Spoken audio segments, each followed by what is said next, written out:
Hello. Today I want to take a step down from what could be understood as pure non-duality or non-dual teaching. And I really feel like I want to talk about humanity and the world. So for us humans,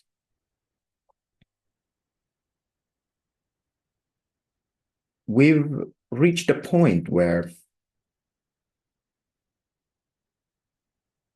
many people on this earth have access to technologies and services unimaginable even a few decades before, let alone a few hundred years ago. Yet we seem to have trouble having a happy mind and a healthy body.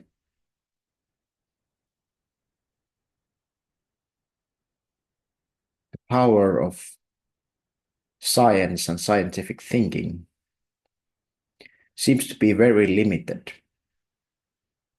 when it comes to having a happy mind and a healthy body. I suggest there is a reason why this is. Our consciousness hypothesis or our understanding of what reality is false in a very harmful way. And we also have the wrong happiness hypothesis. The ordinary consciousness hypothesis could be said to be consciousness is born in the brain and it ends when the brain and the body dissolves. The happiness hypothesis, I need something.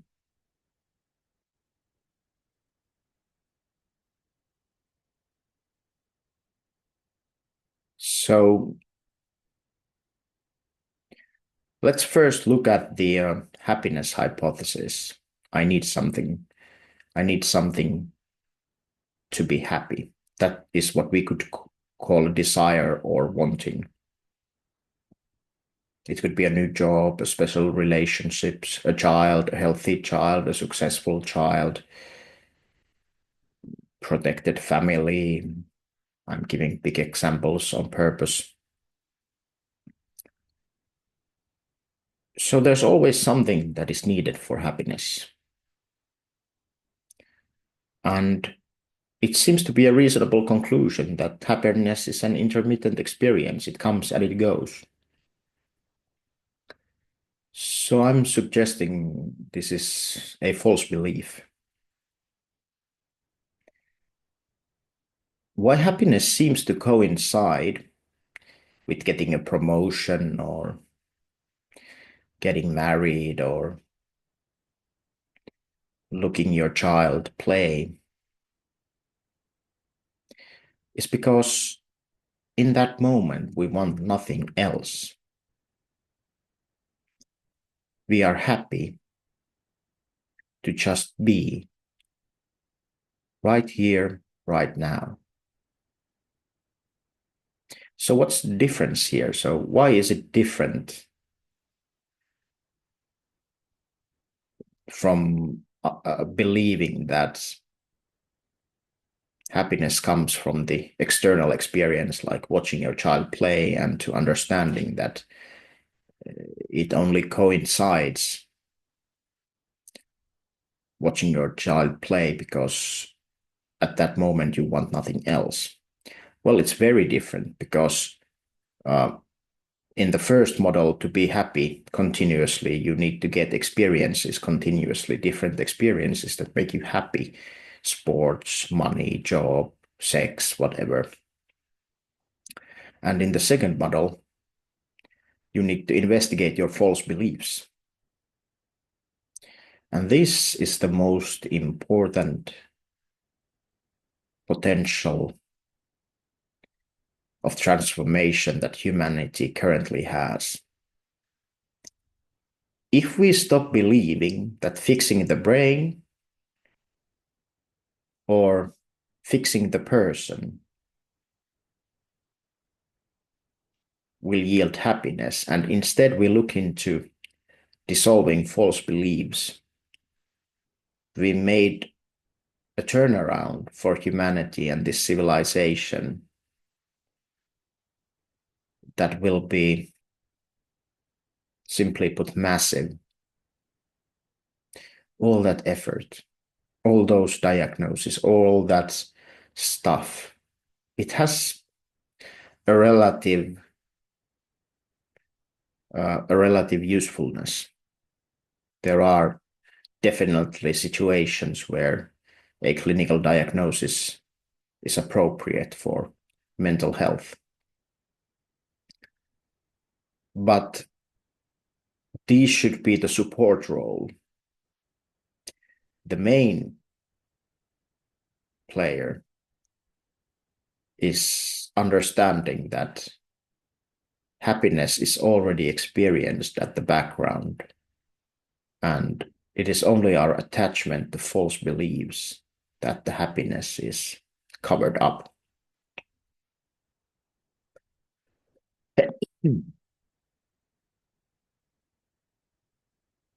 So it's the allergic season in Finland, and I cannot seem to escape it even while making a YouTube video.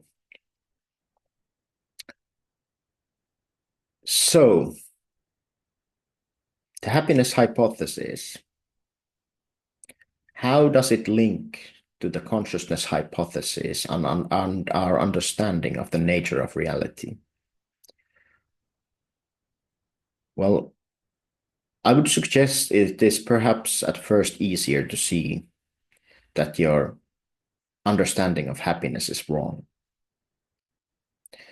But then you come to the question, how could really all these beliefs, all of this, all my false beliefs, you may accept that the false beliefs are indeed the source of your misery, but so how could anyone live a life that's free of these false beliefs? The answer is really simple: understanding clearly who we really are. So the current standard model of reality is something like this.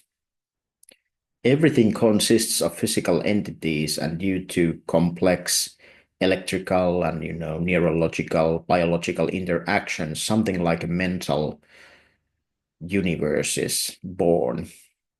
But the basis of it is this physical matter. And so when the physical matter dissolves, all mental experience must also dissolve. So if this is wrong, what is the price to pay? Well,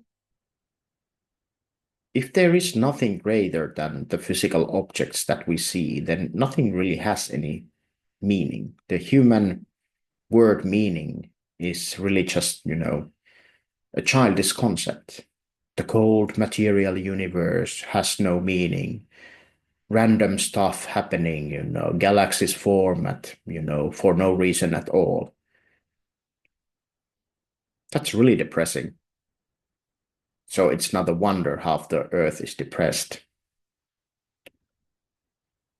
The alternative view is consciousness is not limited, but the fundamental force or essence of reality itself, completely experienceable in the now. So with the consciousness model, you will find that you have a lot more to say in your happiness, because if you believe that everything is the result of something called matter that is independent of consciousness, then you can never experience this religious item called matter, because all you ever experience is consciousness and its objects, or sometimes it's the absence of all objects. So you are locked in a matter religion which you can never experience.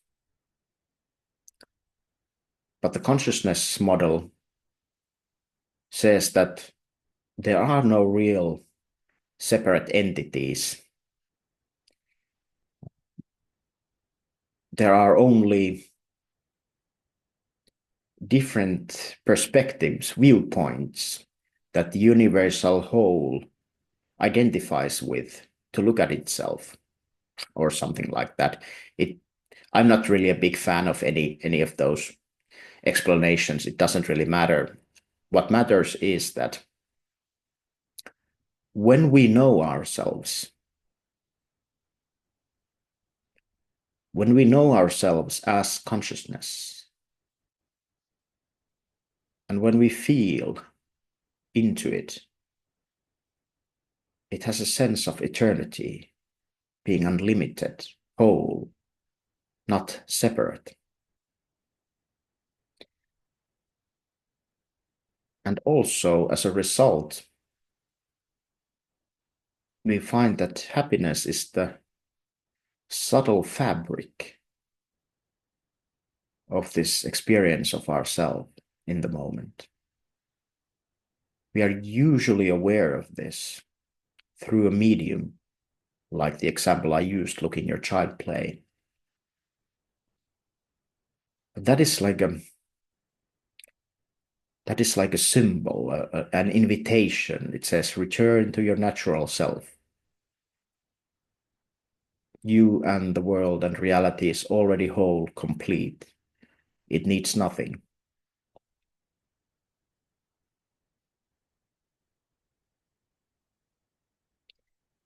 So exploring consciousness will lead you to the realization that that is which always is. And its nature is happiness. So at the least, happiness becomes always available to you when you decide to investigate the nature of your false beliefs. You may still, decide not to, engage in false beliefs and experience suffering, but it's already a huge difference when you truly deeply know that at any time you can take a look at your false beliefs and be free of suffering.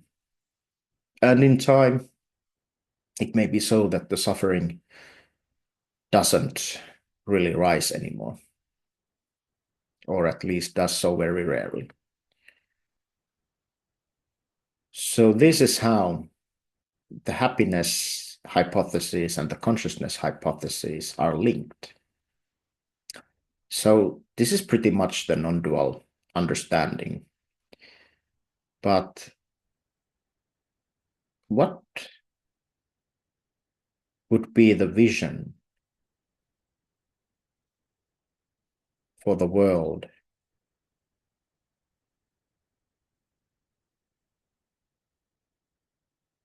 that would adopt as a culture this understanding?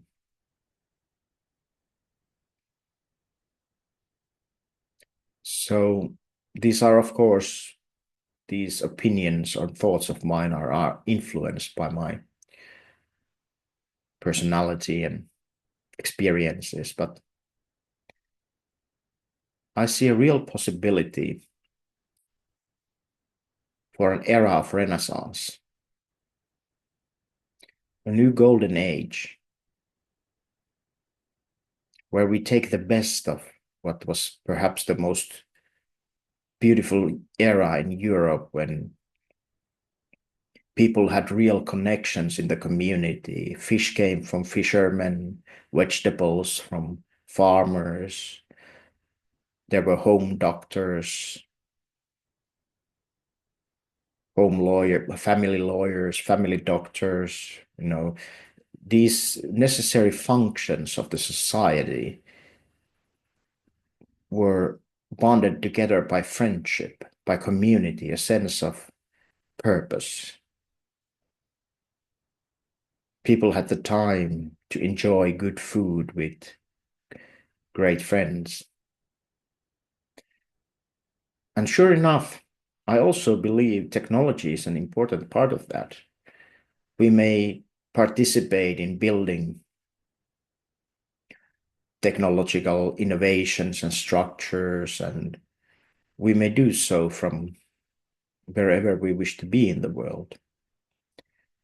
But whether you become an entrepreneur that employs only yourself or 500,000 people, it makes no difference.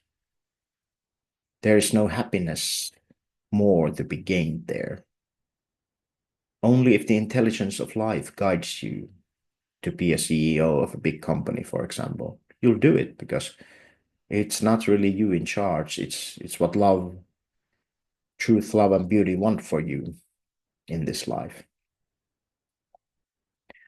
So our most important therapeutical tools will be if someone has a divorce or other event, we'll go and fix the fence together or put some fresh paint on a boat. Doing things together.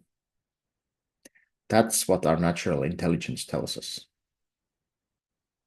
I don't believe this is an utopia. I believe that with the technological developments and possibilities of AI, it is very possible for one doctor, well trained, to once again render a huge amount of service without any big global concentrated organization. AI will enable humans to look at screens much less, not more, because AI doesn't need to look at software to get things done. So where should we look if we are no longer looking at the screens?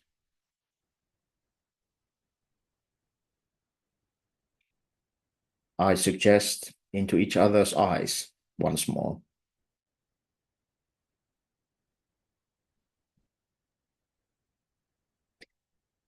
We cannot force anyone to dissolve their false beliefs. We can only do it for ourselves. Isn't this great? It's so simple. You are responsible for your own happiness and dissolving your own false beliefs. And as a result, you experience joy, uncaused joy, it may be said. You directly emanate the essential quality of our reality. And then there may be some people who ask questions, they see you very happy and they're, oh, can I get that? And you say, absolutely, it's not a problem. Just investigate your false beliefs and everything you've believed so far.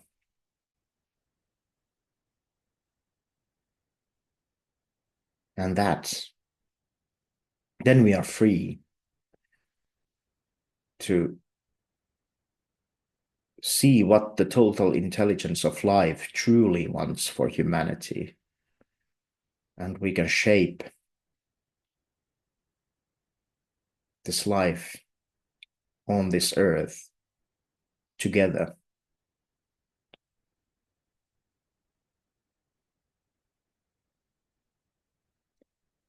While we have so much strife in politics and everybody's looking at their own viewpoint, less taxes, more taxes, whatever. But what we really lack is a true vision of what a great life is. And we lack that vision because we've misunderstood what happiness is, and we are wrong about what consciousness is.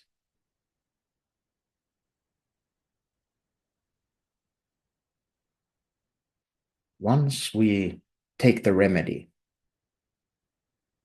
investigate reality and the nature of happiness, and experience this joy of being,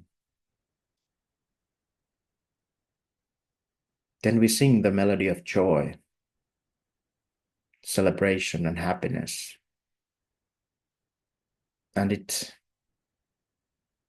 takes full use of our potential. It could be said that this essential intelligence then is free to manifest the objects that are most like itself through the vehicle of the body-mind. We are not special as persons because the person doesn't exist. But we are unique nevertheless. So the non-dual understanding doesn't imply that we no longer dream or dream big. In fact, this understanding is where the big dreams come from. It's not a denial of life, it's a celebration of life. And I am someone who feels very much in love with the world and very drawn to manifested phenomena. I love using intelligence, talking with people, solving different problems, being someone who shares with the rest of humanity what is shown to me and feels most like truth, love, and beauty to me.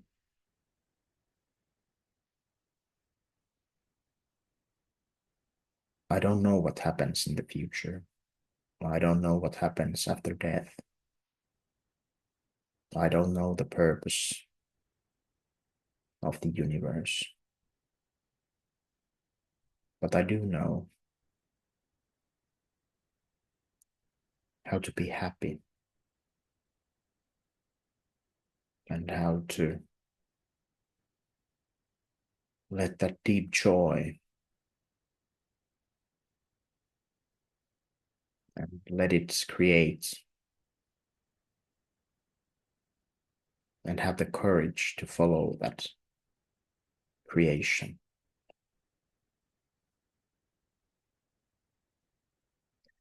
Our future predictions are so gloomy because it is the limited, so-called limited apparent entity, the ego, that makes them. It only sees itself because it does not experience the infinite right here, right now. But once you experience the infinite, the possibilities, the human potential shows itself in a completely different light. You know, what's a few millennia? There has been life probably like 4 billion years on this earth. So what's a few thousand years of prototypes?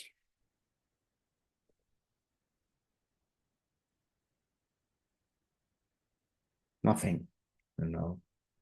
We think of, oh, it's been so long, you know. All we have is this suffering, and all we can expect is this suffering. No, no, no. It is merely the dawn.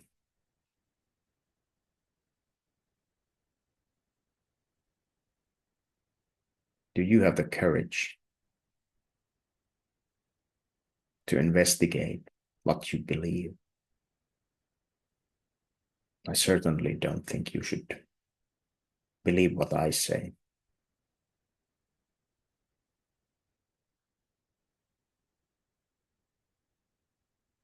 There is no one else who can tell you anything about your experience here and now but yourself. That is why it must be you who takes the trip. You can't send your lawyer.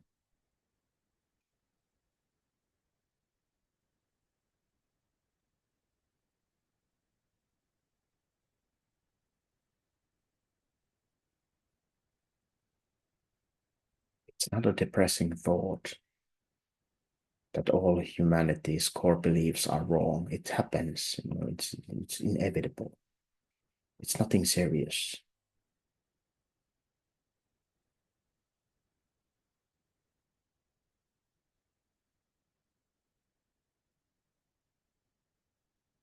That there is infinity makes more sense than that there is not. And if there is infinity, you must be it. Otherwise, it would not be infinite.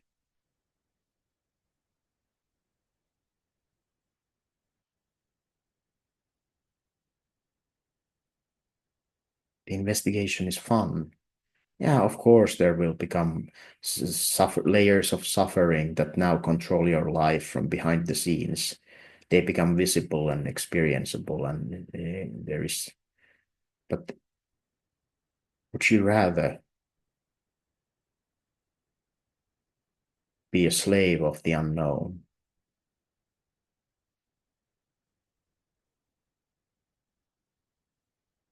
than bring it into the light, where we can meet all that in conscious love and friendship?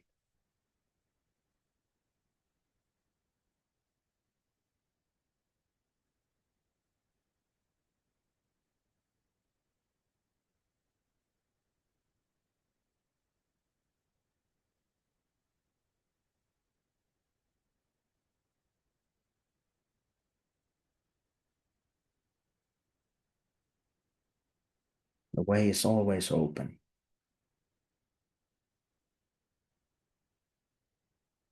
Have you had enough?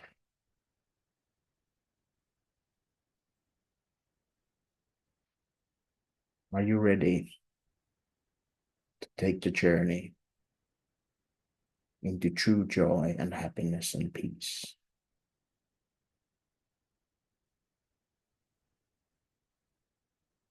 I certainly am.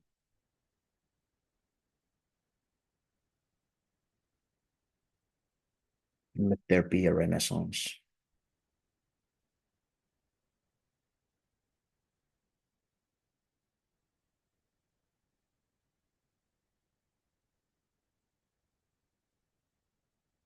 I wish you the very best. Thank you.